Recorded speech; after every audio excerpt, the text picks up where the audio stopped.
Hey, Motorman here. If you watch this channel, you know that every once in a while I review some products that I use and that I would endorse. This is a Z Pro single bike trailer. About 6 or 8 weeks ago, I tried out the double bike trailer, and now I'm going to show you the single bike trailer because a lot of people just have one motorcycle and have no need for a dual trailer. This not only will carry the heaviest motorcycle, but you could also use it as a utility trailer. If you wanted to carry a refrigerator, or if you wanted to carry, I don't know, washer and dryer, you could fit all those things on here. So it's not just single use, but it is built as a motorcycle trailer. And the big thing about this trailer is there's no ramp. It lowers right to the ground. It's in the lowered position right now. And I'm going to get on, pull the motorcycle on, and I'm going to show you how this works.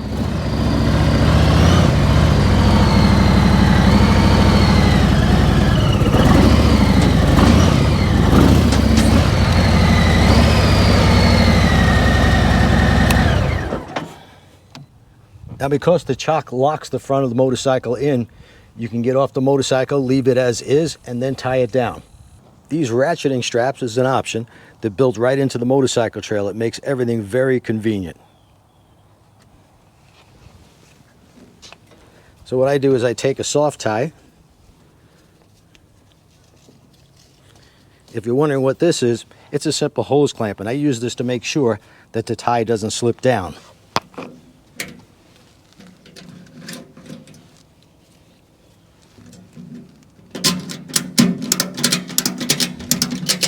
Tighten it down on this side. We'll move around to the other side, the same thing there.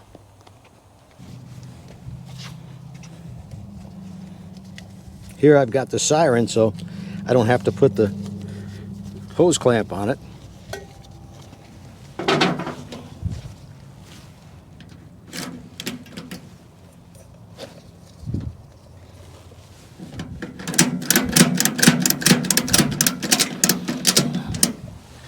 And now the bike is tied down in the front.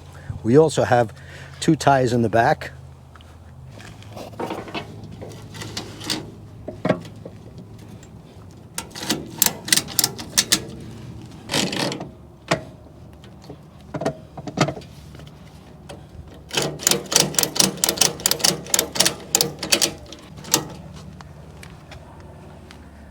Motorcycle is safely tied down now.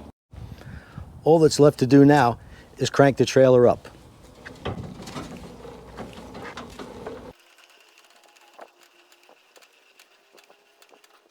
Once it's up to the actual ride height, we'll lock this in. There's a little knob right here. Show them this, camera girl.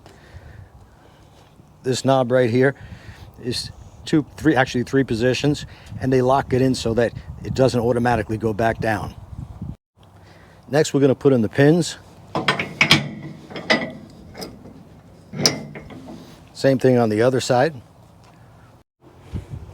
By the way, these thick pins, this is what's going to hold the weight of the motorcycle so that the winch isn't doing all the work.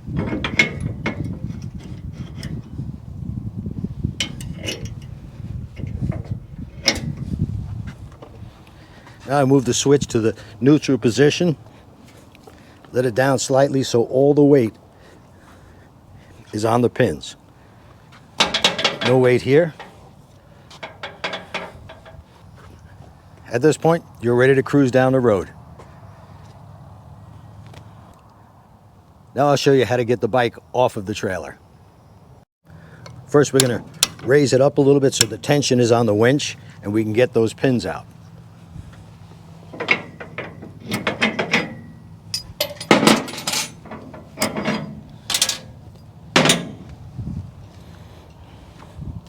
So I bring this to the neutral position, and I just let it come down. I'm not using any force, I'm just keeping this handle from spinning too quickly.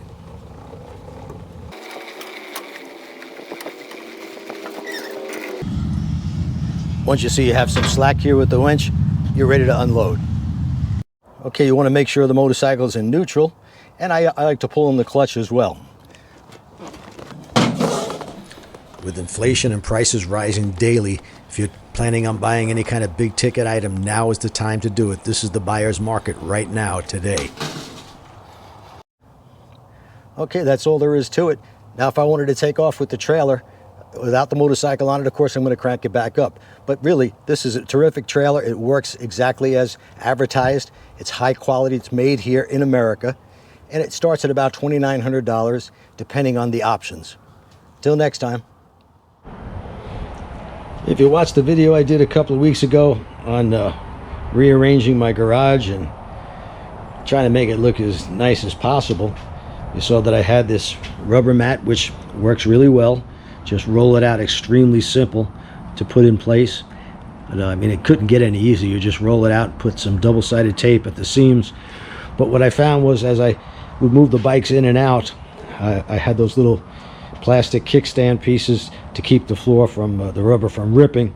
And yeah, it was kind of a pain in the neck to find the exact spot every time, and you'd have to stretch your leg out and push it under the kickstand. So I knew that was going to be a problem for my wife, especially because her legs aren't the longest. So what I decided to do was cover the part where the motorcycles sit with these plastic tiles. Now, these are a gloss finish.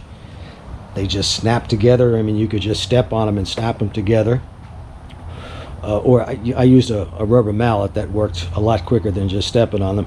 If you want to take them up, you just lift it up. And I wasn't going to cover the whole floor, just the part where the motorcycles go, so I needed just 260 square feet. And that came to about, I think it was around $750. I didn't have to worry about, generally if you're going to do the entire floor with these, what you want to do is find the center portion of the garage and put down some chalk lines so everything falls into place. But because I wasn't going all the way to the end from one end of the garage to the other, I didn't have to worry about that. So I put them in, I leveled it up, and they fell in perfectly. This whole job, since I didn't have to move anything but the motorcycles out of the garage, all the other stuff, that was a nightmare, because if you got to move every single thing out of your garage, yeah, it's going to take a lot of time. But this, I think I took about, counting moving the bikes out, maybe 2.5 hours. Nothing to it, snaps together. It works perfectly, and I highly recommend these. I got these from Garage Floor Inc. They use $269 a square foot, and they come in 4 pieces together. That's how they come in the box, and that's why I did this particular design. By the way, they have all different colors, but I like the orange and black. You know, it's the Harley colors, and since that's what I've got here, except for a Triumph. But anyway, because they came like this with 4 in the box, orange and the black, I decided that's the design I would use because it's much easier to, instead of taking them apart and redoing it. So it looks good. It's not slippery at all. I've gotten it wet, walked in through the rain. I mean, you don't have to worry about that. I like the gloss finish. You can get a matte finish as well, but I like the way the gloss looks. It went in easily, and I highly recommend them. I looked on Amazon, and Amazon's price was almost twice as much, and that was for the matte ones. They didn't have the gloss ones like you see here. So I looked around. This was the least expensive I could find at Garage Floors Inc., and it worked out perfectly for me. I didn't need to do the whole garage, thankfully. If I were to do the whole garage, it's probably cost me about $2,500. But this rubber mat for the rest of the garage is working fine. If you just got cars that you're going to pull in the garage, or just one bike and you don't have to worry about putting the kickstand down, well, this would work fine for you, the rubber mats. But this does look better, and I think it'll last a long time. I just can't see it wearing out.